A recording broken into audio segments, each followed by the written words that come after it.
On my morning run the other day, everything started off very positively. I was having a great time. It's spring is in the air, and I was breathing well, and things were feeling good, and the energy was there.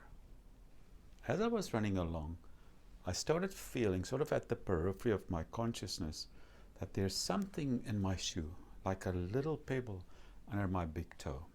At first, I tried to ignore it, and I said, I will just keep running. I'm not in the mood now to stop and take it out. But then this little pebble started growing. Very soon, all my attention was focused on this thing, and it felt like this big rock in my shoe. And it was getting sore to run, and I started limping, and then I had to stop and take it out.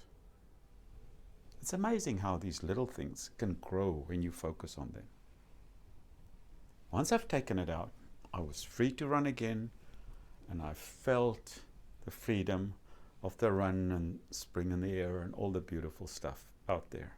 And I could finish my run, and it was a great time. This reminded me of how many little things we have in our lives. That's just a little pebble in our shoe, but we focus on it more and more, and we can sort of tolerate it through our days. Now, this may be an old computer you're working with, or an old tool you're using. It can be that uncomfortable chair you're sitting in, or that piece of furniture that is not serving you anymore.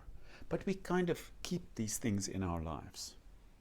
It might also be a person that's constantly just sort of at the periphery of our consciousness, working on our nerves, and it's just working against us, and it just doesn't feel enough for us to say, okay, enough is enough, and cut that out of our lives. I want you to think in this coming week, what pebbles do you have in your shoes that you're carrying with you?